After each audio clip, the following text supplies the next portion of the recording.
اعوذ باللہ من الشیطان اللعین الرجیم، بسم اللہ الرحمن الرحیم۔ لہٰذا جس انسان پر واجب الوجود کے نور کی تجلی ہو جائے اور واجب الوجود کا نور جس کو گھیر لے، اپنے احاطے میں لے لے، اس انسان کے دل میں محبت کی ایجاد ہوتی ہے۔ اس کے دل میں اس محبت کی بدولت ایک آگ کی چنگاری ایجاد ہو جاتی ہے۔ پھر اس کی نگاہ بصیرت میں دوسری مخلوقات جو ہیں وہ اوجھل ہو جاتی ہیں، محو ہو جاتی ہیں، مٹ جاتی ہیں، ختم ہو جاتی ہیں۔ ایسا نہیں کہ وہ وجود نہیں رکھتی ہیں، یعنی ملا احمد نراقی کی اصطلاح بیان کر رہا ہوں۔ وہ جو عرفہ کی اصطلاح ہے وہ یہاں میں آپ کی خدمت میں شیئر نہیں کر رہا ہوں، یہاں صرف بات ملا احمد نراقی کی ہے۔ ملا احمد نراقی فرماتے ہیں کہ وہ موجودات امکانیہ موجود ہیں، لیکن ایسے انسان کے سامنے سے ختم ہو جاتی ہیں کہ جو اللہ کی توحید میں اور اللہ کی محبت میں اور اللہ کے عشق کی آگ میں جل رہا ہے۔ تمام موجودات اس کے آگے سے مٹ جاتی ہیں، ختم ہو جاتی ہیں، اوجھل ہو جاتی ہیں، اور وہ مکمل طور پر اللہ کے سوا ہر چیز سے غافل ہے، ہر چیز سے بے خبر ہے۔ یہاں پھر ملا احمد نراقی کچھ فارسی زبان میں اشعار بیان کر رہے ہیں، جن کا اردو ترجمہ یہ ہے کہ وہ فرماتے ہیں کہ مثلا میں یہ کہوں کہ وہاں محبوب حقیقی کے سوا کچھ نہیں ہے، یعنی جب اللہ اس انسان کے دل میں اپنی محبت کی لو کو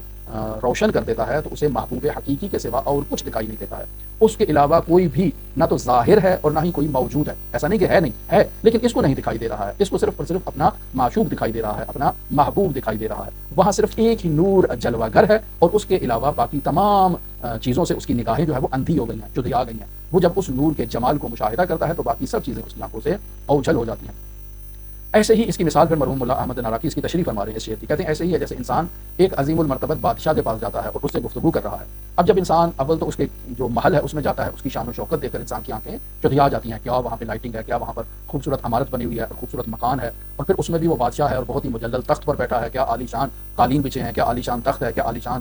خدمت ہو رہی ہے۔ تو انسان جب ایسے بادشاہ کے پاس جاتا ہے تو اس کی ابوت کے سامنے انسان جو ہے وہ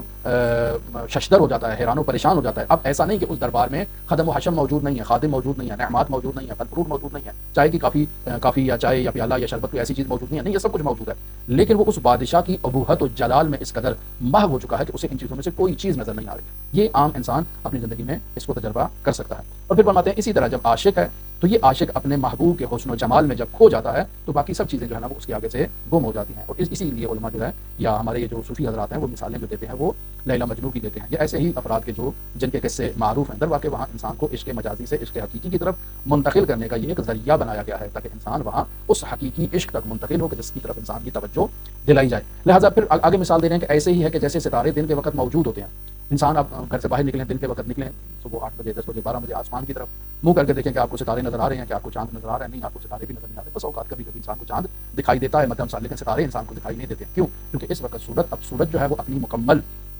شعاؤں کے ساتھ اور مکمل روشنی کے ساتھ اس وقت آسمان پہ موجود ہے، اور ستاروں کا نور جو اسی سورج ہی سے انہوں نے ادھار کے طور پر لیا ہوا ہے وہ اس کے سامنے مقابلہ کرنے کی توان نہیں رکھتے، کیوں؟ کیونکہ ان کا نور ادھاری ہے اور سورج کا نور جو ہے وہ اپنا ذاتی نور ہے۔ لہٰذا انسان کو دن کے ٹائم جو ہے وہ ستارے نظر نہیں آتے، لیکن جیسے ہی سورج اپنی تپش کو، اپنی روشنی کو زمین سے ہٹا لیتا ہے اور دوسری طرف متمرکز کرتا ہے تو آپ کو دیکھیں آسمان پہ ستارے بھی دکھائی دیں گے اور چاند بھی دکھائی دے گا، اور جو جتنا زیادہ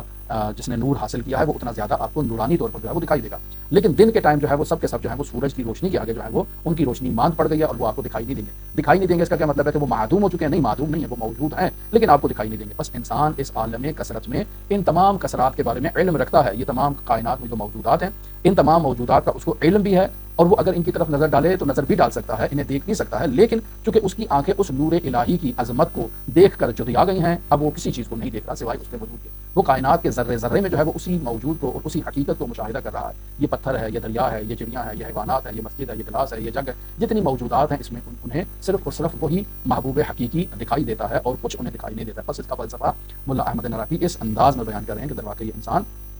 لب اللب کے مرحلے پر فائز ہے، اور یہ بھی اس کو عطائے ربانی ہوئی ہے، یعنی اسی ریاضت شرعیہ کے نتیجے میں اسے عطائے ربانی ہوئی ہے، اور یہ اب اپنے محبوب ہی کو مشاہدہ کر رہا ہے، اور اس کے وجود میں اس حقیقی ذات کی جو ہے نا وہ شعائیں جو ہے وہ روشن ہیں، اس کے نور کی کرنیں اس کے وجود پر ایسے تابش کر رہی ہیں کہ اس کی آنکھیں جدیا گئی ہیں، اب یہ اس کے علاوہ کسی کو نہیں دیکھ رہا، ہر طرف جہاں بھی سو کرتا ہے، چہرہ کرتا ہے، رخ کرتا ہے، اسے اس کا محبوب اور محبوب اور محبوب ہی دکھائی دیتا ہے۔ اس کی ایک مثال وہی پھر جو ہے وہ کہیں کہ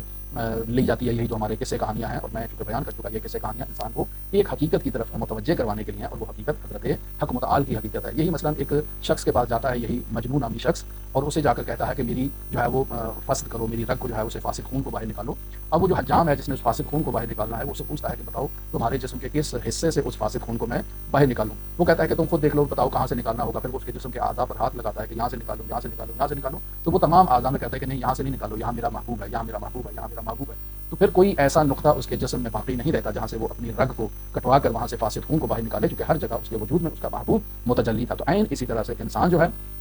جب اس کے عشق میں مبتلا ہو جاتا ہے، خداوند متعال کے جو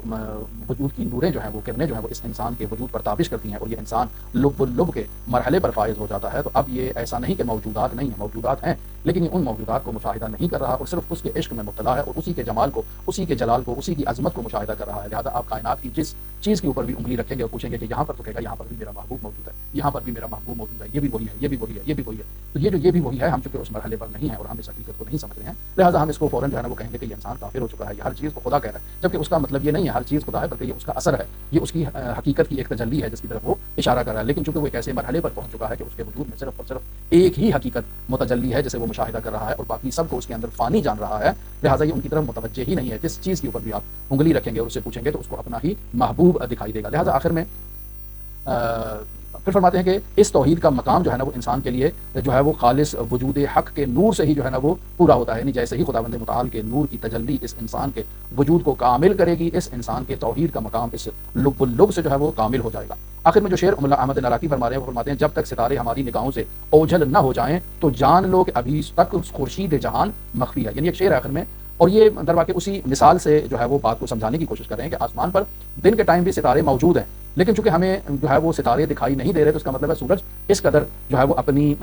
جو ہے وہ اجالے میں اور اپنی روشنی میں اس وقت موجود ہے کہ ہمیں وہ ستارے دکھائی ہی نہیں دے رہے، بلکہ خورشید ان سب کے اوپر جو ہے وہ غالب آ چکا ہے۔ لیکن اگر ہمیں دن کے ٹائم بھی ستارے دکھائی دے رہے ہیں تو اس کا مطلب ہے کہ وہ سورج ابھی اپنی آب و تاب کے ساتھ اس وقت آسمان پر موجود نہیں ہے۔ بس ہمارا بھی یہی مرحلہ ہے عزیزان محترم کہ اگر ہم اس عالم امکان میں مختلف چیزوں کو دیکھ رہے ہیں، مختلف موجودات کو دیکھ رہے ہیں، یہ میرا فلاں ہے، یہ فلاں ہے، یہ فلاں ہے، یہ میری کتاب ہے، یہ میری قلم ہے، یہ میرا میز ہے، یہ میرا عزیز ہے، یہ میرا فلانا رشتہ دار ہے، انسان جب ان عالم امکان کی چیزوں کو دیکھ رہا ہے تو اس کا مطلب ہے کہ ابھی وہ خورشید جہان طلوع نہیں کیا ہے اس کے وجود پر، کیوں؟ چونکہ وہ خورشید جہان اگر اس انسان کے وجود پر طلوع کر جائے، اس کی ایک کرن اس کے اوپر پڑ جائے تو اس کی آنکھیں چتھیا جائیں گی اور کسی چیز کو مشاہدہ نہیں کرے گا اور صرف اس کے عشق میں محب ہوگا اور ہر وہ کام انجام دے گا جو اس نے اسے انجام دینے کے لیے حکم دیا ہے۔ لہٰذا یہ توحید عبادت میں بھی جو ہے وہ پورا اترے گا اور ہر طرح کی عبادت میں زندگی کے ہر مرحلے میں اس کی عبادت کرے گا اور ہر مرحلے میں صرف اور صرف اس کی اطاعت کرے گا، اور جو بھی معاملات اپنی زندگی میں انجام دے رہا ہے یہ اسی حق متعال کے